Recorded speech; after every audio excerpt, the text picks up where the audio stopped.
Welcome to Law Talk Hub, your trusted companion in the world of law and justice.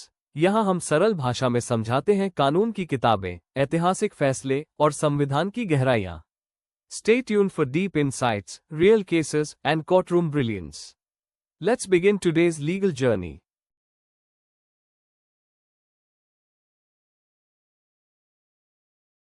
सोच कर देखिए, एक court case जो 25 साल तक चला.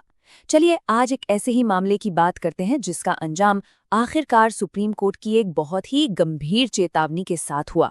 ये जो बात सुप्रीम कोर्ट ने कही वो सच में काफी चौंकाने वाली है और ये बात 2025 के एक ऐतिहासिक फैसले का हिस्सा थी. इसी फैसले में राजेश चड्ढा नाम के एक शख्स को उनकी पत्नी के खिलाफ क्रूरता और दहेज उत्पीड़न के आरोपों से आखिरकार बरी कर दिया गया.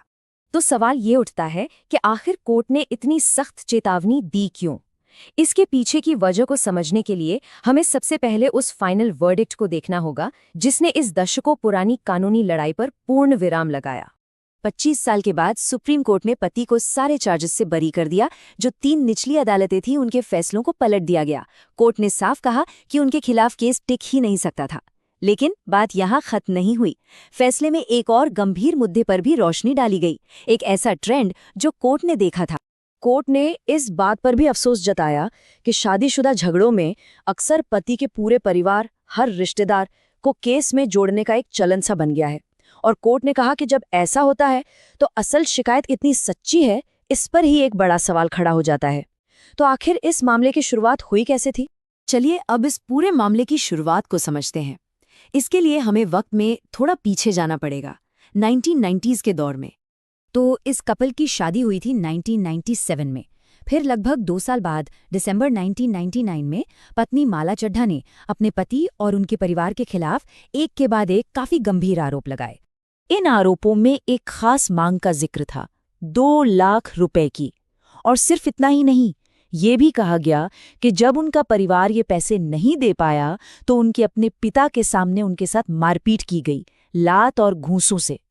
बस इन्हीं आरोपों के बाद शुरू हुई एक ऐसी कानूनी लड़ाई जो अगले 25 साल तक चली. एक बहुत लंबा सफर हमारे जस्टिस सिस्टम के अंदर. यहाँ पर जो टाइमलाइन दिख रही है उसमें सबसे ज्यादा ध्यान खींचने वाली बात है हर स्टेज के बीच का गैप. देखिए, 1999 में FIR, फिर 2004 में पहला फैसला, उसके बाद हाई कोर्ट का फैसला आने में 2018 तक का वक्त लग गया और फिर आखिरकार 2025 में सुप्रीम कोर्ट का फैसला. इससे अंदाजा लगाया जा सकता है कि अपील प्रोसेस कितना लंबा हो सकता है. यहाँ एक बहुत ही जरूरी बात है. जो निचली अदालतें थीं उन्होंने माना कि शारीरिक हमले यानी मारपीट का कोई मेडिकल प्रूफ नहीं है. यहाँ तक कि गर्भपात का भी कोई सबूत नहीं मिला. इसके बावजूद उन्होंने पति को क्रूरता और दहेज की मांग के लिए दोषी ठहराया और ये फैसला 2 बड़ी अदालतों ने भी सही माना. तो फिर जब मामला सुप्रीम कोर्ट पहुंचा तो ऐसा क्या बदल गया? सुप्रीम कोर्ट ने ऐसी कौन सी चीज देखी जो निचली 3 अदालतें नहीं देख पाई थीं कि उनके फैसलों को ही पलटना पड़ गया? और यही इस केस का टर्निंग पॉइंट था. निचली अदालतों ने गवाहों के बयान को काफी मान लिया था, लेकिन सुप्रीम कोर्ट ने कहा नहीं, सिर्फ बयान काफी नहीं है. क्रिमिनल केस में सजा देने के लिए खास और ठोस सबूत यानी स्पेसिफिक मटीरियल एविडेंस होना चाहिए. कोर्ट ने इन आरोपों को वेग और ओमनीबस कहा. अब इसका क्या मतलब है? बेसिकली कोर्ट कहना चाह रही थी कि आरोप जनरल थे, साफ नहीं थे. देखिए, कोर्ट ने पॉइंट आउट किया कि शिकायत में ये साफ नहीं था कि मारपीट कब हुई, कोई तारीख, कोई समय, किस तरह से हमला किया गया, इसका कोई जिक्र नहीं था. चोट का कोई मेडिकल प्रूफ नहीं. और तो और जिस गर्भपात का आरोप था उसका भी कोई मेडिकल एविडेंस नहीं दिया गया था. तो ये सब जनरल बातें थीं, कोई खास घटना नहीं जिसे कोर्ट में साबित किया जा सके. एक और चीज जिसे कोर्ट ने नोट किया वो थी टाइमिंग. देखिए, पति ने तलाक का केस फाइल किया था फरवरी 1999 में और पत्नी ने ये क्रिमिनल कंप्लेंट कब फाइल की? दिसंबर 1999 में, यानी तलाक का केस फाइल होने के लगभग 10 महीने बाद. इस टाइमिंग को देखकर कोर्ट को लगा कि शायद ये शिकायत एक जवाबी कार्रवाई हो सकती है, यानी सच्ची नहीं है.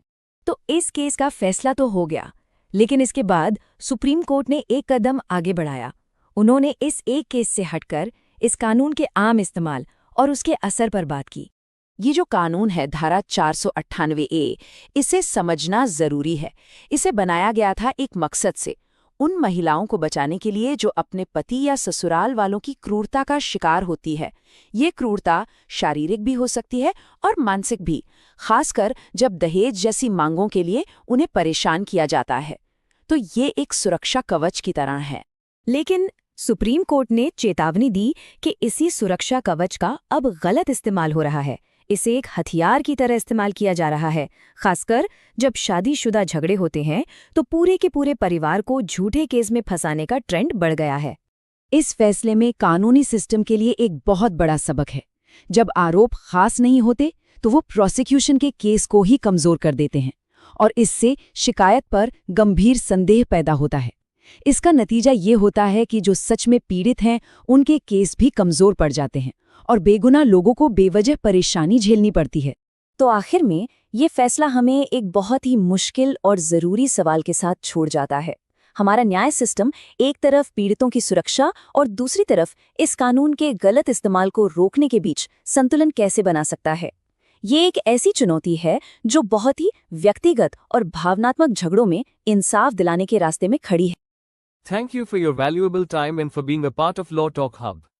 नए वीडियो और न्यायिक ज्ञान के लिए जुड़े रहिए। Don't forget to like, share, and subscribe. See you in the next one.